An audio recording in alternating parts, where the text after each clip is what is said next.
gentlemen, are you ready?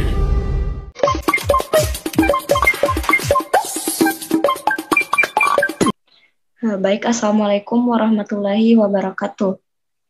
Pertama-tama, kami ucapkan puji syukur kehadirat Tuhan Yang Maha Esa, berkat rahmatnya kita dapat berkumpul di Zoom meeting pada malam hari ini. Tak lupa juga kita ucapkan terima kasih kepada dosen pengampu matkul kita, yaitu Ibu Dwi Rahmawati, SFAM MKes. Baik, untuk mengefisienkan waktu, langsung saja kita masuk pada inti kita, yaitu pemaparan materi mengenai penguapan oleh kelompok 8. Nah, adapun dari kelompok 8 itu terdiri dari 4 orang. Yang pertama itu ada saya sendiri, Megawati, sebagai moderator, kemudian Nur Atika Salsabila, Nur Azahra, dan Putri Nurani. Next. Nah, baik, saya akan menjelaskan mengenai definisi penguapan.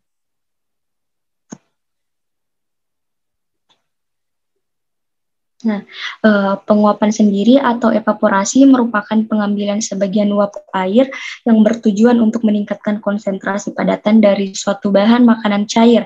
Nah, ekstrak ini merupakan sediaan pekat yang diperoleh dengan mengekstraksi zat aktif dari simplicia nabati atau tumbuhan atau simplicia hewani menggunakan pelarut yang sesuai. Kemudian semua atau hampir semua pelarut itu diuapkan dan massa atau serbuk yang tersisa diperlakukan sedemikian rupa sehingga memenuhi standar baku yang ditetapkan. Nah, next. Nah, adapun tujuan dari penguapan itu, next, yaitu untuk menghilangkan cairan penyar yang digunakan agar pada ekstraksi corong pisah hanya diperoleh 2 lapisan. Nah, metode yang biasa dipilih itu untuk menguapkan cairan penyari bergantung pada volume ekstrak, kemudahan pelarut untuk menguap, termostabilitas senyawa yang terekstraksi, dan kecepatan penguapan yang dibutuhkan. Nah, sebelum melakukan penguapan itu wadah penguapan itu harus kosong. Nah, ditimbang sebelumnya supaya hasil akhir mudah ditimbang tanpa perlu memindahkan ekstrak ke wadah lain.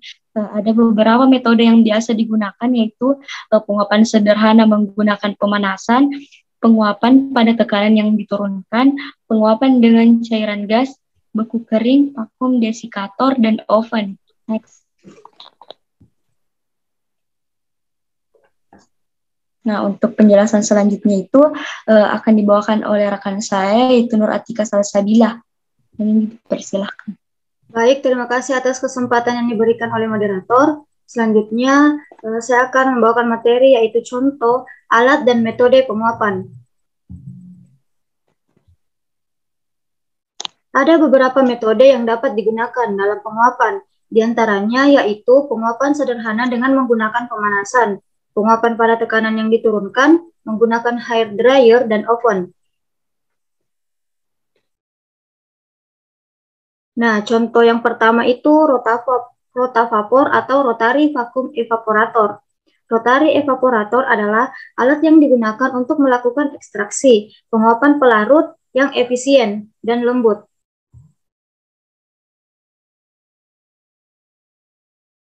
Nah, adapun mekanisme kerja rotavapor adalah steam yang dihasilkan oleh alat pemindah panas. Kemudian, panas yang ada atau steam berpindah pada bahan atau larutan, sehingga suhu larutan akan naik sampai mencapai titik didih. Steam masih digunakan atau disuplai sehingga terjadi peningkatan tekanan uap. Nah, di dalam rotavapor terdapat 3 bagian, yaitu yang pertama alat pemindah panas, yang kedua alat pemisah, dan yang ketiga alat pendingin. Nah, adapun keuntungan dari penggunaan rotavapor, yaitu proses penguapan dapat berlangsung dengan cepat dan baik, kualitas ekstrak yang lebih baik. Dalam artian alat ini bersifat efektif dan efisien. Selain itu, alat ini pun memiliki kelemahan, yakni tidak cocok untuk sampel yang mengandung saponin karena akan terjadi floating pada saat rotavapor bekerja atau berputar. Nah, contoh selanjutnya ada pengeringan beku atau freeze dryer. Adalah salah satu metode pengeringan yang mempunyai keunggulan dalam mempertahankan mutu hasil pengeringan, khususnya untuk produk-produk yang sensitif terhadap panas. Sekian presentasi yang dapat saya paparkan, saya kembalikan ke moderator.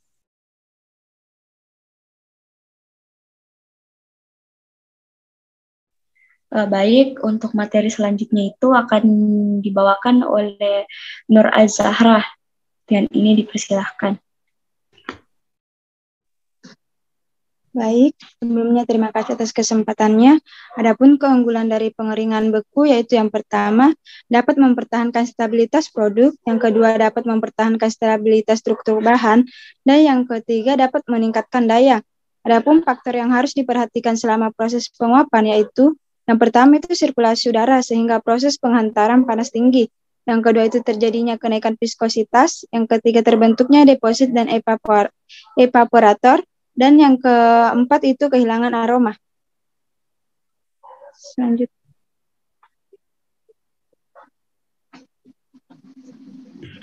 Contoh selanjutnya itu ada vakum desikator. Vakum desikator yaitu untuk mempertahankan kelembapan rendah pada tekanan titik lebih dari 20 mmHg.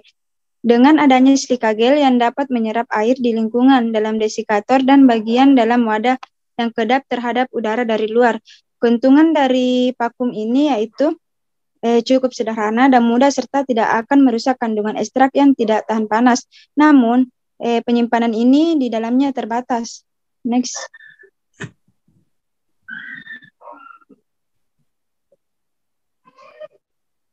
Contoh selanjutnya itu ada open atau panas kering. Prinsip dari alat ini ialah panas kering di mana pelarut akan diuapkan sehingga untuk memperoleh ekstrak yang kental atau bahkan kering, waktu yang dibutuhkan hanya sebentar. Namun tidak disarankan bagi ekstrak yang memiliki kandungan yang sensitif terhadap panas. Selanjutnya,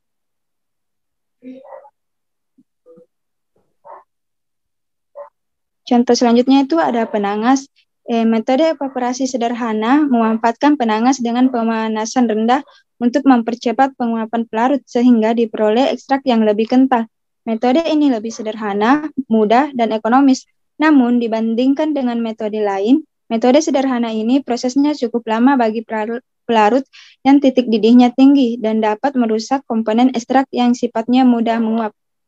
Sekian dari saya kembalikan kepada moderator. Baik, untuk materi selanjutnya yaitu mekanisme kerja penguapan akan dibawakan oleh Putri Nurani. Dan ini dipersilahkan. Baik, terima kasih atas kesempatannya. Di sini saya akan menjelaskan tentang mekanisme kerja penguapan. Next. Mekanisme kerja penguapan ada beberapa, yaitu yang pertama penguapan dengan rotavapor. Ekstrak cair dari proses maserasi menjadi ekstrak kental, yaitu dengan cara dimasukkan dalam labu alas bulat, dipasang pada kondensor yang ada pada alat rotavapor. Rotavapor disambungkan ke sumber arus listrik dan di-on-kan. Yang kedua ada penguapan dengan metode pemanasan, yaitu dengan cara dimasukkan ke dalam beberapa cawan perselin, diletakkan di atas plat pemanas disambungkan ke arus listrik dan di-on-kan. Next.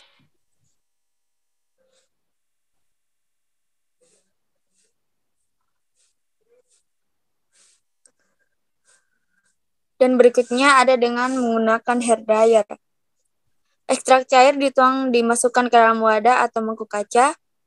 Hidupkan hair dryer, tempatkan hair dryer di atas ekstrak cair, tunggu sampai mengental, pindahkan ekstrak kental yang telah diuapkan ke dalam cawan perselin, tutup dengan aluminium foil, lalu timbang ekstrak kentalnya.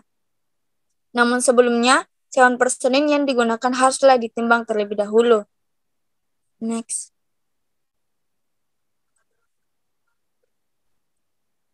Sini ada faktor-faktor yang mempengaruhi penguapan, yaitu ada beberapa. Yang pertama ada suhu berpengaruh pada kecepatan penguapan, yang dimana makin tinggi suhu makin cepat penguapan. Di samping mempengaruhi kecepatan penguapan, suhu juga berperanan terhadap kerusakan bahan yang diuapkan. Banyak glikosida dan alkaloida terurai pada suhu di bawah 100 derajat Celcius. Yang kedua ada hormon, enzim dan antibiotik, lebih peka lagi terhadap pemanasan. Karena itu, pengaturan suhu sangat penting agar penguapan dapat berjalan cepat dan kemungkinan terjadinya peruraian dapat ditekan sekecil mungkin. Untuk zat-zat yang peka terhadap panas dilakukan penguapan secara khusus, misalnya dengan pengurangan tekanan. Yang ketiga ada waktu penerapan suhu yang relatif tinggi. Untuk waktu yang singkat kurang menimbulkan kerusakan dibandingkan dengan bila dilakukan pada suhu rendah, tetapi memerlukan waktu yang lama. Yang keempat ada kelembapan. Beberapa senyawa kimia dapat terurai dengan mudah apabila kelembapannya tinggi, terutama pada kenaikan suhu. Beberapa reaksi peruraian seperti hidrolisa memerlukan air sebagai medium untuk berlangsungnya reaksi tersebut.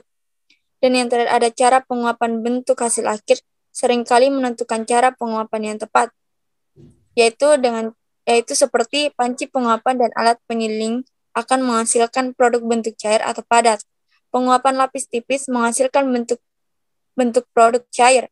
Umumnya cara pemangkatan tidak dilakukan dengan lebih dari satu cara.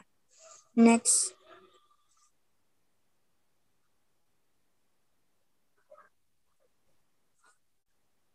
Adapun macam-macam ekstrak. Menurut Farmakopeia Indonesia edisi 3, yaitu yang pertama ekstrak cair. Adalah ekstrak yang diperoleh dari hasil penyaringan bahan alam masih mengandung larutan penyari. Yang kedua ada ekstrak kental, yaitu di mana adalah ekstrak yang telah mengalami proses penguapan dan tidak mengandung cairan penyari lagi, tetapi konsistensinya tetap cair pada suhu kamar. Dan yang terakhir ada ekstrak kering, adalah ekstrak yang telah mengalami proses penguapan dan tidak mengandung pelarut lagi dan mempunyai konsistensi pada berwujud kering. Terima kasih atas perhatiannya. Saya kembalikan ke moderator.